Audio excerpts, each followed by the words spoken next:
안녕하세요. 궁금TV입니다. 오늘은 국제정세 전반에 대해서 이런저런 얘기를 해보도록 할게요.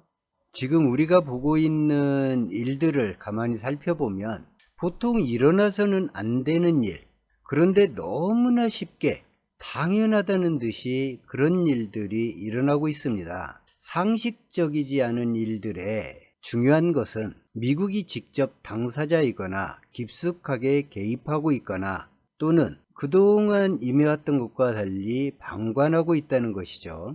설마 했지만 러시아가 우크라이나를 그렇게 전면적으로 침공할 거라고 누가 생각했습니까? 그리고 우러 전쟁이 이렇게까지 오래 끌 만큼 그렇게 러시아가 힘이 없었느냐?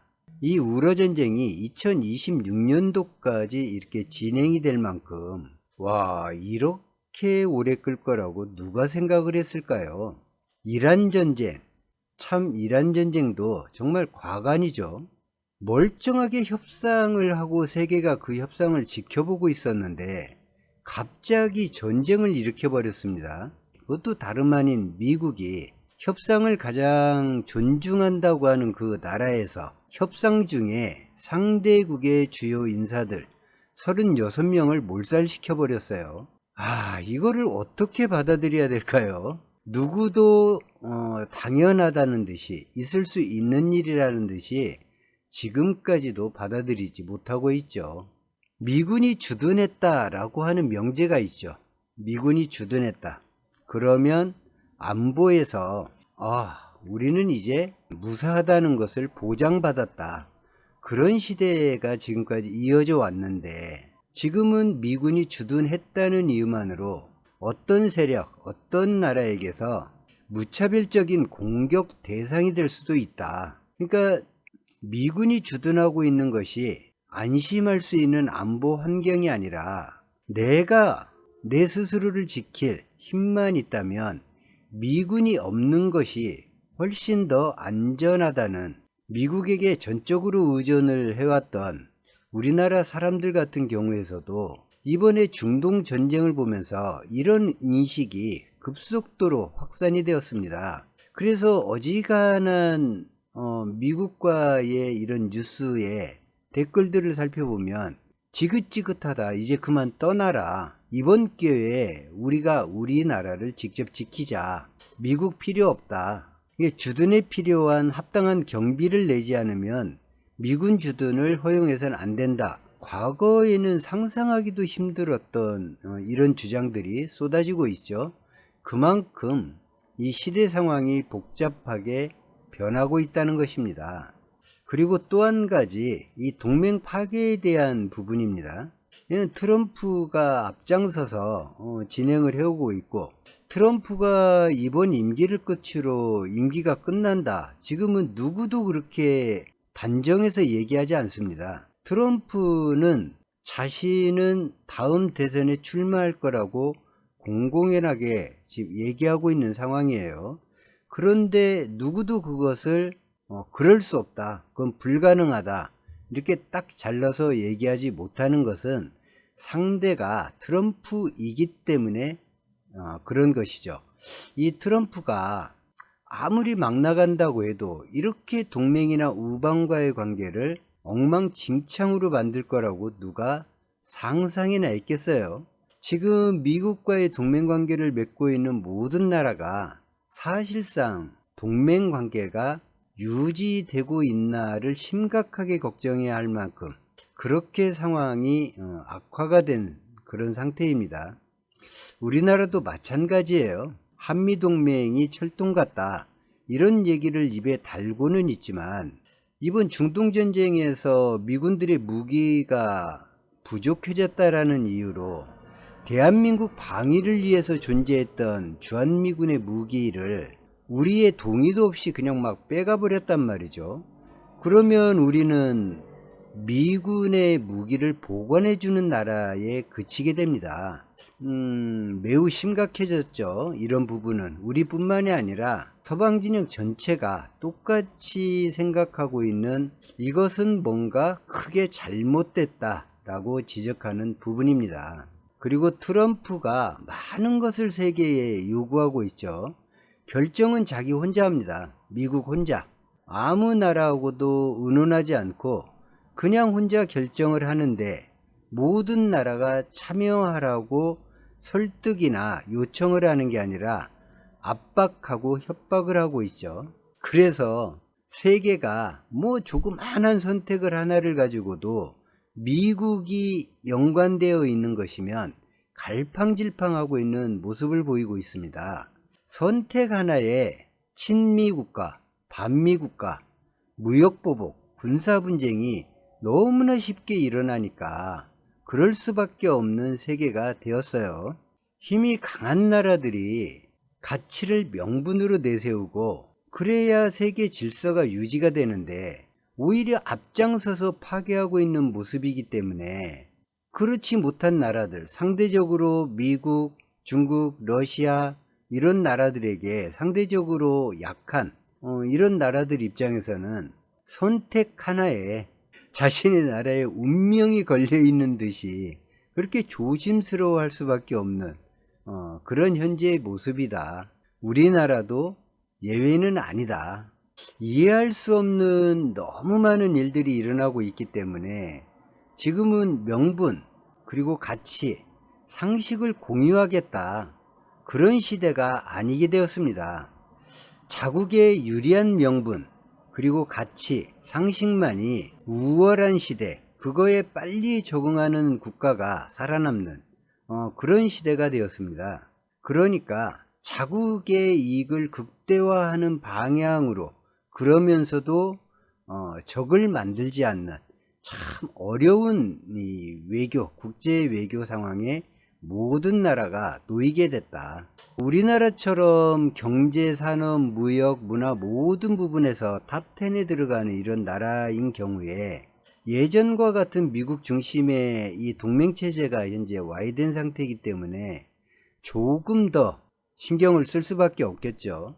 우리나라는 이 무역 부분에, 특히 수입하는 부분에 있어서 국가의 명운이 달려 있다고 해도 과언이 아닌 어쩔 수 없는 나라이기 때문에 더더욱 신중한 외교관계에 접근이 필요하다. 그렇게 생각하면 될 것 같습니다. 전통적으로 세계가 공감하는 가치, 세계가 공감하는 상식, 세계가 공감하는 명분, 이것이 갈수록 힘이 떨어지고 있는 그런 상태예요. 예전에는 뭐 힘이 약해서가 아니라 덜 강해서가 아니라 힘이 센 놈들이 오히려 힘이 약한 나라들에게 그리고 또 동맹이나 우방국들에게 설득을 했었죠. 따라달라고 설득을 하고 반대급부도 지어주고 사정도 하고 그렇게 외교적인 노력을 하면서 체면이나 명분을 세워졌는데 지금은 설득이 아니라 그냥 강요하고 협박하고 안 받아들여지면 군사적으로 바로 징벌해버리는 그런 시대에 접어들었다는 이야기예요. 이 충돌은 불가피하겠죠. 앞으로도 충돌이 더 많이 일어나면 일어나지 줄어들 것 같지는 않은, 우리나라도 현재는 강대국에 속합니다. 아무도 부정하지 않아요. 세계에서 비록 전작권은 없지만 그렇다고 해서 우리나라가 약소국이나 미국의 속국 취급을 당하느냐, 그렇지는 않아요. 그렇게까지 비할 필요는 없고요. 강대국의 입장에 있다, 이게 세계가 바라보는 모습이고, 다만 뭐 누구나 다 알고 있는 것처럼 에너지나 식량 이런 부분에서 우리는 외부 환경에 따라서 나라가 죽고 사는 그런 위치에 있기 때문에 힘이 있어도, 강력한 힘이 있어도 힘을 함부로 쓸 수도 없는 참 그런 곤란한 상황에 처해 있죠. 이게 우리나라가. 그나마 다행스러운 것은 예전하고 다르게 세계 산업 그리고 무역 이런 부분에서 대한민국은 없어서는 안 되는 필수 국가가 됐기 때문에, 배척당할 수가 없는 그런 필수 국가가 됐기 때문에 모두가 자기 손을 잡아달라고 대한민국을 향해서 손을 내밀고 있다는 것, 정말 참으로 다행스러운 일이죠. 이런 국가를 만들기 위해서 얼마나 많은 대한민국 국민들이 희생을 하고 헌신을 하고 그리고 애를 써왔는지 다시 한번 경의를 표합니다. 그리고 지금은 친구라는 개념이 사실상 사라진 그런 시대가 되고 있어요. 전에는 친구가 조금 이익을 보는 일이라면 아이고 내가 잘 나가는 내가 조금 손해를 보고 조금 불편해도 내가 감당을 해줄게, 한번 먹고 살 길을 마련해봐, 이런 시대를 우리가 지내왔고 그런 게 당연하다고 생각했던 시대가 있었죠. 그런데 지금은 서로가 서로를 믿지 못하고 조금의 불편이라도 감수할 수 없는, 감수할 필요를 느끼지 못하는 그런 친구 사이로 급격하게 변해가고 있습니다. 그러니까 친구가 조금 이익을 보면 내가 손해를 보지 않았어도 배가 아프고 그냥 손해를 본 것처럼 이를 바득바득 가는 그 이상한 지금 환경이 만들어졌어요. 대표적인 것이 미국과 유럽이겠죠. 이 둘은 항상 같이 다니던 애들이었어요. 항상 같이 다니던 애들. 미국과 유럽은 항상 같이 다녔습니다. 모든 일에서. 그런데 지금 같이 다니나요? 전혀 아니죠. 유럽에서 미국을 보는 시선이 무척 차갑게 변했어요. 미국이 우방이라고 생각하는 유럽인들 퍼센트가 15% 정도밖에 안 됩니다. 2차 세계대전 이후에 미국이 유럽에서 이런 대접을 받을 거라고 누가 상상이나 했겠어요? 근데 또 마찬가지로 미국과 미국인들도 유럽을 향해서 같이 가야 되는 친구인가? 이런 물음표를 많이 떠올리고 있어요. 그러니까 서로가 서로에 대해서 가치는 인정해주지 않고 말 그대로 이용 가치만을 생각하고 있는 거죠. 미국과 유럽이 서로에 대해서 완전히 달라졌어요. 미국이 무슨 말을 하면 예전에는 유럽이 다 들어줬죠. 다 들어줬어요. 반대로 유럽이 어떤 말을 하면 미국도 다 들어줬습니다. 그렇게 상부상조를 했죠. 한쪽이 힘을 원하면 한쪽에서는 명분을 원하고 경제 부분의 이익이라든지 서로가 공유를 했잖아요. 서로가 나누고. 그런데 지금은 독식하려고 하고 독식이 안 되면 힘으로 독식을 요구하는 이런 어처구니 없는 상황까지 서로의 관계가 변했다. 미국하고 대한민국의 관계도 크게 틀리지는 않다. 지금 서로의 필요에 의해서 어떻게 보면 지금 한미 가장 굳건한 동맹이라고 볼 수 있어요. 많이 훼손이 됐음에도 그만큼 유럽하고 미국하고 참 손상된 이 관계가 복원하기 정말 쉽지 않을 거다. 이스라엘하고도 마찬가지예요. 지금은 이스라엘을 지원하는 게 그 유대국가, 유일한 유대국가를 지원하는 게 마치 미국의 숙명처럼 그렇게 아직도 지원을 하고 있지만 물음표를 많이 가지게 됐죠. 이번 중동 전쟁을 통해서. 또 가자지구 학살이나 이 레바논 공습, 최근에는 시리아 공습까지 미국이 지금까지 추구해왔던 가치를 미국 스스로도 버렸지만 그래도 미국인들이 생각을 할 때 미국이 저런 나라를 아무 정말 조건 없이 계속 무한정 지원해 주는 게 맞는가? 그게 미국의 가치에 맞는 일인가? 이런 생각을 하게 됐다는 거죠. 유럽하고 미국하고는 이제 서로 말을 안 들어요. 서로가 서로의 말을 안 듣고 있어요.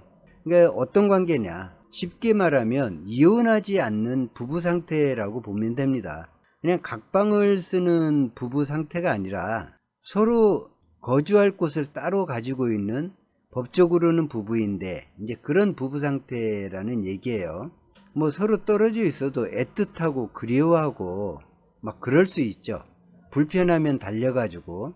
근데 그런 상태가 아닌 그냥 법적으로만 부부인 상태, 그런 모습이에요.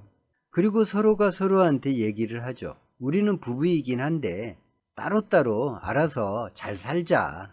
그리고 실제로는 이혼 상태니까. 이혼은 안 했어요. 이혼은 안 했어요. 이혼하기에는 현실적으로 너무 문제가 크죠. 넘어야 될 장벽도 많고, 그리고 경험해 본 적이 없는 그런 세계가 다가올 테니까 앞으로 어떤 일이 일어날지는 모르겠어요.